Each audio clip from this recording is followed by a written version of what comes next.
Jadi bohong kalau ada yang bilang saya punya persoalan. Jadi makanya kalau pejabat tuh jangan sembarang bicara. Kalau mau bicara tuh mesti punya data dong. Masa pejabat bicara nggak pakai data?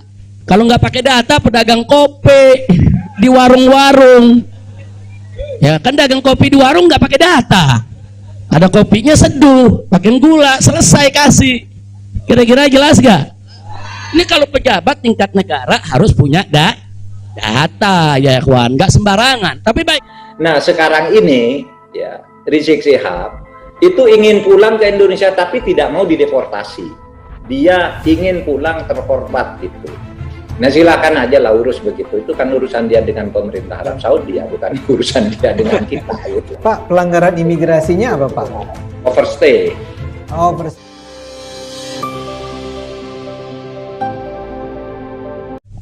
Assalamualaikum warahmatullahi wabarakatuh.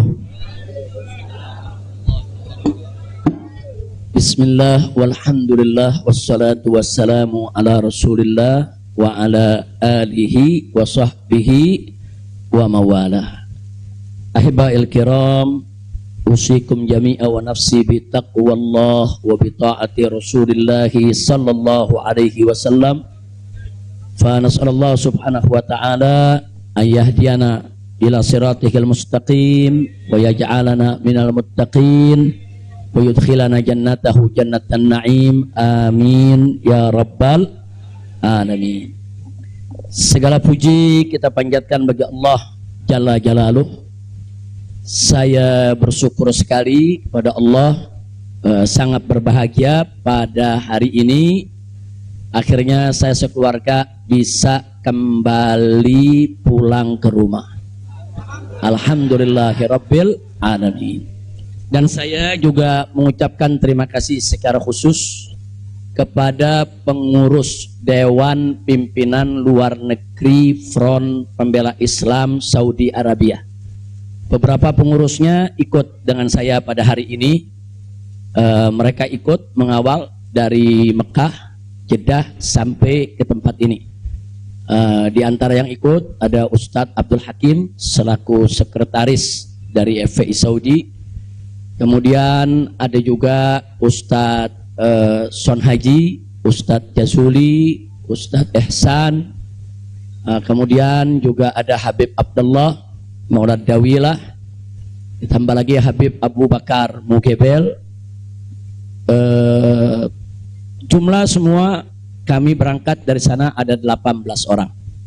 Alhamdulillah semua dimudahkan. Kita doakan mereka-mereka yang telah dengan setia menemani kita, membantu kita sehingga semua urusan menjadi lancar. Jazakumullahu khairal jaza. Nah, baiklah ya ikhwan. Yang pertama ingin saya sampaikan di sini, saya sekeluarga selama tinggal di kota suci Makkah tidak ada kesulitan apapun. Jadi kita tidak ada kesulitan, kita tidak ada kesusahan, walaupun ada pihak lain yang mencoba untuk membuat saya sulit, membuat saya susah, tapi alhamdulillah tidak pernah berhasil. Wa yamkuruna wa yamkurullah wallahu khairul makirin. Jadi kalau saya malu sekali kalau saya harus katakan oh di Mekah ini susah, kita diasingkan, kita dijauhkan. Enggak. Di Mekah nikmat, baladan aminan mubarakat. Kita mendapatkan kenikmatan di Mekah luar biasa. Di sini saya banyak kawan, sampai di Mekah saya dapat kawan juga tidak kalah banyaknya. Di sini kita punya jamaah, sampai di Mekah juga kita punya jamaah. Di sini kita punya pengajian, sampai di Mekah juga kita buka pengajian. Di sini kita punya gerakan dakwah, ternyata di Mekah juga kita buka gerakan dakwah. Jadi artinya nggak ada yang kurang. Bahkan sekali lagi kita katakan di Mekah ini tentu punya kelebihan yang luar biasa untuk ibadah 100.000 kali lipat ganjarannya. Sebetulnya kalau ingat 100.000 kali lipat kayaknya nggak mau pulang ya. Habib 100.000 kali lipat begitu sampai Tamburan satu lagi nilainya. Nah, di Petamburan nilainya 1, kalau di Mekah nilainya 100.000. Laulal wajibat dakwiyah, kalau tidak ada kewajiban dakwah di negeri ini saya tidak akan tinggalkan Mekah. Kita cinta Mekah, Mekah luar biasa, satu negeri yang memang penuh keberkahan. Baladan aminan mubarakat. Jadi sekali lagi, selama kita di Mekah, alhamdulillah. Kalaupun ada sedikit tantangan-tantangan, sedikit kesulitan-kesulitan, tapi semua itu bisa atasi dengan mudah, ya ikhwan. Nah, baiklah. Kemudian yang perlu saya sampaikan juga, ya ikhwan, di tempat ini, kenapa muncul aneka ragam isyaat, yaitu isu-isu, gosip, rumor, dan lain sebagainya. Katanya saya mau ditangkap lah, mau dideportasi lah, kemudian juga overstay lah, dan seterusnya. Jadi yang ingin saya sampaikan di sini, ya saya memang overstay pada awalnya. Jadi sebulan sebelum visa saya habis, saya waktu itu mendapat pencekalan, tidak boleh pulang. Nah, tapi pencekalan tersebut bukan karena melanggar aturan, bukan karena melanggar ketentuan keimigrasian, bukan. Jadi kalau ada mengatakan karena ada pelanggaran, ada pidana, bohong, saudara. Itu hoax, bahkan itu fitnah.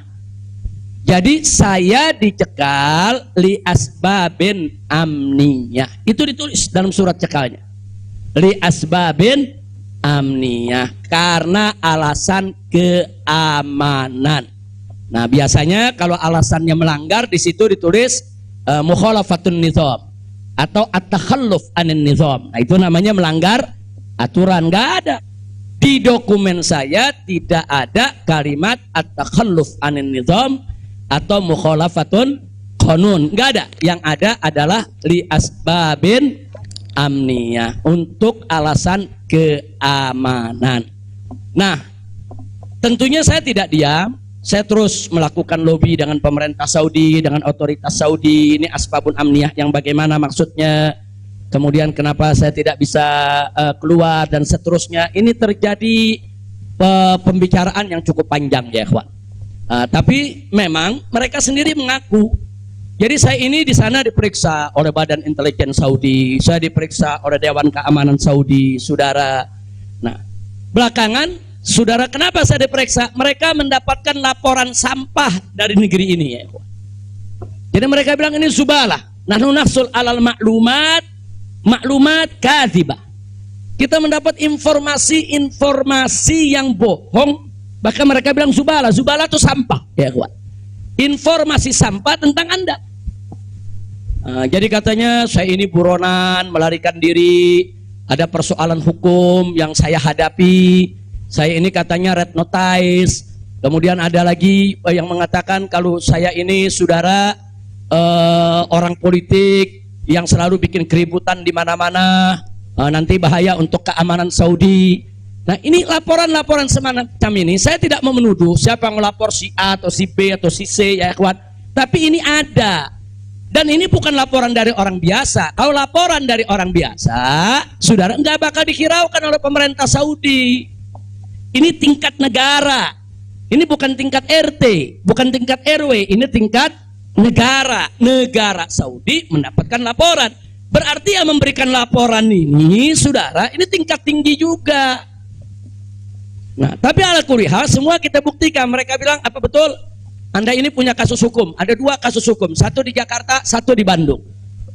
Saya katakan kepada mereka, saya tidak punya kasus hukum. Mana buktinya? Saya punya SP3. SP3-nya saya terjemahkan ke dalam bahasa Arab. Kayaknya dalam sejarah nggak pernah ada SP3 diterjemahkan ke dalam bahasa Arab. Sebab kalau saya serahkan SP3, ya tentu kan polisi di sana nggak paham, intelijen di sana nggak paham apa isinya, apa maksudnya. Kita terjemahkan dalam bahasa Arab. Kita buat dokumen resmi, terjemah resmi. Jadi saya katakan, tuduhan apa yang Anda dapat dari pemerintah Indonesia? Oh, Anda ini melarikan diri dari Jakarta karena ada kasus hukum. Saya tunjukkan, ini SP3. Silakan Anda baca. Begitu mereka baca, mereka kaget. Oh, ini kan hukum sudah selesai. Kenapa kok masih dilaporkan Anda tetap bersalah? Jadi pemerintah Saudi sendiri yang menilai, ya. Nah, kemudian yang kedua, waktu kasus Bandung, saya bilang juga udah nggak ada perkara. Punya SP3, saya terjemahin lagi SP3-nya. Saudara. Nah, terakhir mereka bilang, katanya Anda ini dikejar-kejar badan intelijen dari negara Anda. Saya bilang enggak, saya nggak punya persoalan dengan badan intelijen. Oh, tapi ini ada laporannya. Anda bisa buktikan kalau Anda tidak punya permasalahan dengan badan intelijen Indonesia. Punya. Loh, apa buktinya? Saya punya dokumen perjanjian antara saya dengan Badan Intelijen Negara Indonesia. Saya terjemahkan lagi dalam bahasa Arab. Resmi di situ, saudara. Dan dokumen ini kan belum saya buka ke masyarakat, ya ikhwan. Saya pikir nggak ada perlunya saya buka, ya ikhwan, kecuali kalau darurat saya tunjukkan. Mereka kaget loh. Anda punya perjanjian begini bagus dengan negara, Anda tidak punya masalah. Kok dilaporkan macam-macam? Nah, ini yang jadi persoalan, ya ikhwan. Ala kulli hal, singkat cerita, kalau saya cerita terlalu panjang, saudara, akhirnya pemerintah Saudi ini, otoritas yang berwenang di bidang ini, mereka justru akhirnya minta maaf. Mereka bilang, nahnu natawarrat, nahnu ghaltan, kami salah, kami sudah melewati batas wewenang yang kami punya. Kami minta maaf karena memang ini kesalahan dari informasi yang kami terima. Nah, jadi supaya Anda tahu, akhirnya mereka tidak mengganggu kita sama sekali. Nah, bahkan terakhir bukan lagi persoalan bayang safar, jangan kita deportasi. Saya ditawarkan, Habib, Anda mau pulang besok ke Indonesia atau Anda mau tinggal di sini selamanya? Silakan. Maka itu pada malam Ahad, Sabtu malam Ahad, sebelum saya pulang, saya ke Riyadh, saya diundang resmi ke Riyadh. Saya diundang resmi ke Riyadh, saya ketemu petinggi di sana, ya ikhwan. Mereka tawarkan, mau tinggal di sini, kita berikan iqamah, kita berikan izin tinggal, mau seumur hidup pun boleh. Silakan Anda memutuskan. Enggak, saya enggak punya persoalan sama pemerintah Saudi, ya ikhwan. Jadi bohong kalau ada yang bilang saya punya persoalan. Jadi makanya kalau pejabat tuh jangan sembarang bicara. Kalau mau bicara tuh mesti punya data dong. Masa pejabat bicara nggak pakai data? Kalau nggak pakai data, pedagang kopi di warung-warung, ya kan dagang kopi di warung nggak pakai data. Ada kopinya seduh, pakai gula, selesai kasih. Kira-kira jelas gak? Ini kalau pejabat tingkat negara harus punya data, ya ikhwan, nggak sembarangan. Tapi baiklah, kita bagian akhir. Jadi begitu mereka sudah tahu itu semua, semula saya mau dibikinkan bayan safar. Bayan safar itu exit permit, saudara. Nah, bayan safar itu ada dua. Ada izin keluar Saudi, saudara, karena orang melakukan pelanggaran. TKI yang melarikan diri dari majikan, atau umpamanya ada tenaga kerja yang melakukan pelanggaran pidana, mencuri, berkelahi, atau membunuh saudara. Nah, mereka ini kalau diusir dari Saudi itu namanya deportasi dengan bayan safar. Tapi ada juga jenis bayan safar lain. Nah, seperti apa? Seperti orang yang mendapat suaka politik, itu kan perlindungan. Atau seperti orang yang dicekal politik, seperti yang saya alami, itu bukan pidana. Atau seperti mereka yang kehilangan warga negara, seperti orang-orang Rohingya yang tinggal di Mekah, itu mereka nggak punya warga negara, saudara. Tapi kalau suatu ketika mereka mau pulang ke negerinya, diberikan bayan safar kalau mereka mau pulang. Nah, kalau mereka nggak mau pulang, mereka dijamin silakan tinggal di Saudi Arabia.